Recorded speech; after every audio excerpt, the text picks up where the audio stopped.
This is the most surprising horror film of 2022. They say even the trailer scared countless viewers. A friendly reminder for those with a weak heart to look away. Spoilers ahead, so proceed with caution. The story begins at a famous psychiatric hospital. Rose is a psychologist here. She treats many patients with mental disorders daily. Today, she arrives at the hospital as usual.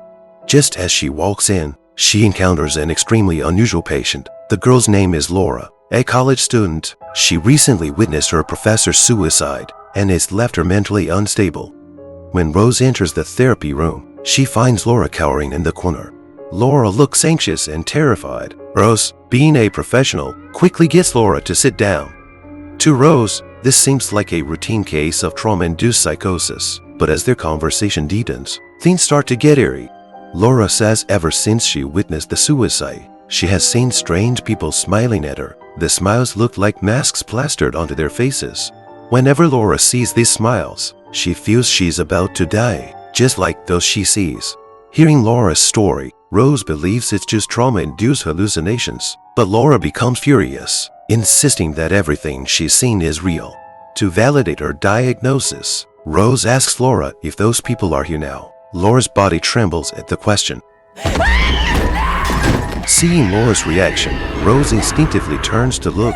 Seeing nothing, she turns back, only to find Laura's expression has become twisted and her body convulsing. Rose calls for help immediately. Suddenly, the room becomes eerily silent. Laura stands by the wall, smiling.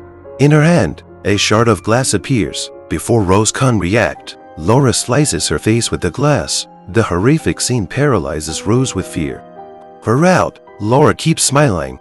Rose, in shock, finds herself crying. Maybe Laura's actions reminded Rose of her own mother's suicide. Despite her experience, Rose is terrified. That evening, she returns home exhausted. Her cat's presence calms her. After a hot bath, she pours herself a glass of wine to relax. Suddenly, she sees someone. Laura. Rose. Just then, her fiancé Trevor arrives, helping Rose calm down. The next day, Rose arrives at the hospital in a daze, still troubled by the events of the previous day. Just then, her sister calls to invite her to her nephew's birthday party the following day.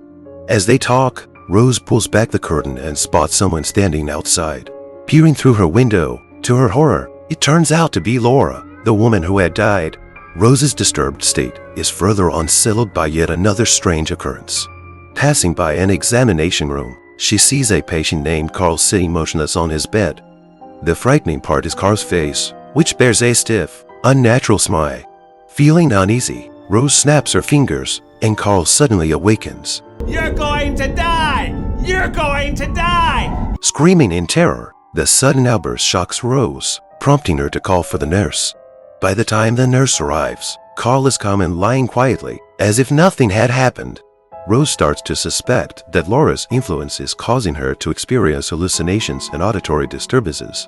Noticing Rose's deteriorating work performance, the hospital grants her a week off. As she exits the hospital, shivering with fear, Rose decides that hiding away is the safest option. She enters a toy store to pick out a gift for her nephew's party. That night, while trying to calm herself with a glass of red wine, her home's security alarm suddenly goes off.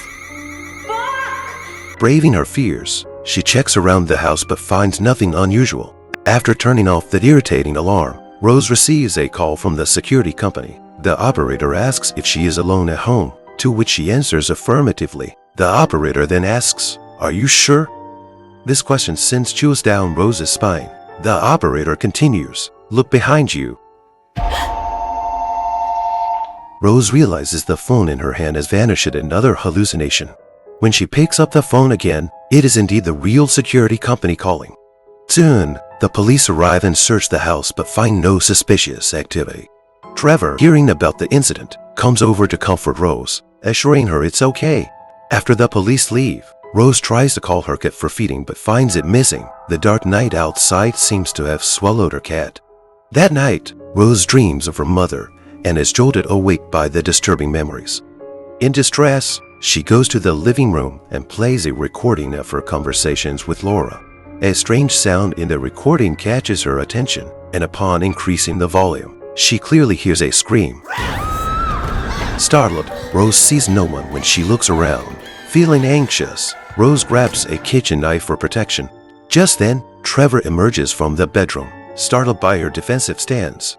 On the other day, Trevor arranges for a psychologist to visit Rose, considering her recent behavior.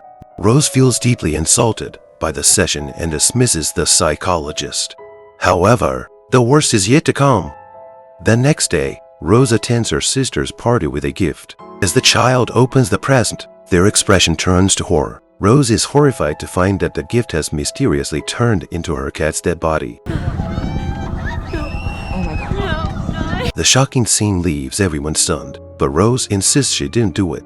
As everyone cautiously protects the children, Rose spots a familiar face, Laura, sitting in a chair, staring at her. Rose tries to explain her situation to everyone, but no one believes her because Laura is merely a figment of her imagination. Just then, Laura appears right in front of Rose. A violent struggle ensues, resulting in Rose being injured by broken glass, pushing her closer to the edge of a breakdown. Rose is rushed to the hospital for emergency treatment. As she looks at a pain scale chart on the wall, she finds the no pain face depicted in a disturbingly eerie manner. That evening, Trevor drives Rose home, but they argue over the situation. Rose believes her experiences are not hallucinations, while Trevor thinks she has inherited her mother's mental illness. Late at night, Rose realizes that Laura's torment is the root of her troubles and decides to investigate Laura's former professor online.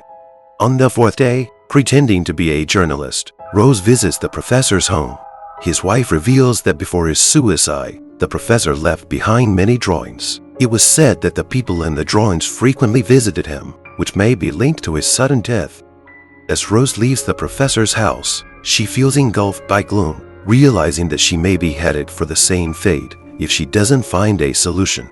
Rose recalls her ex-boyfriend, Jack, who is a police officer, and decides to contact him. Jack welcomes Rose into his home and, despite still having feelings for her, believes her story and agrees to help.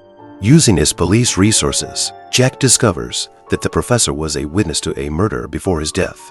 Surveillance footage shows a man approaching the professor while filling up his car and then returning with a pair of scissors. The horrifying scene reveals the man attacking the professor's neck with the scissors. The man's eerie smile reinforces Rose's theory that the suicides are indeed contagious. Jack and Rose deduce that the man passed the curse to the professor, who then passed it to Laura, and now it's affecting Rose. This means Rose has only 2 days left. Understanding the situation brings Rose some relief, and she decides to retreat to a remote area. Jack contacts her to check on her well-being. Rose tells him she's going somewhere isolated, hoping to escape the curse. She returns to her old family home, which has been abandoned for years. Entering the dilapidated house, Rose finds it covered in dust. As she enters her mother's old room, memories of her bedridden mother flood back. Rose! That night, Rose lights an oil lamp and brings it to her bedroom. To her shock, her deceased mother seems to come back to life. Aware that it's another illusion, Rose closes the door, but her mother grabs it and her body starts to swell grotesquely. Although Rose is prepared, she is still horrified. As she tries to escape, her mother reappears and violently throws her into a tree. Rose seizes the opportunity to grab the burning oil lamp and sets her mother ablaze. As Rose escapes outside, the house turns into a blazing inferno. This battle with a demon and her childhood trauma feels like a liberation. Rose believes she has conquered her fears and drives away from the scene. However, the story isn't over. Back home, Rose finds Jack and expresses her gratitude, asking him to reconsider their relationship. Jack happily agrees. Just as Rose feels relieved, Jack says something that turns the room dark, and Jack's face becomes eerie and fixed in a smile. Rose realizes this is another hallucination. She runs outside, only to find herself back at the desolate old house. Jack, genuinely concerned, tries to break in. Meanwhile, Rose, unable to distinguish reality from illusion, faces her terrifying mother once again.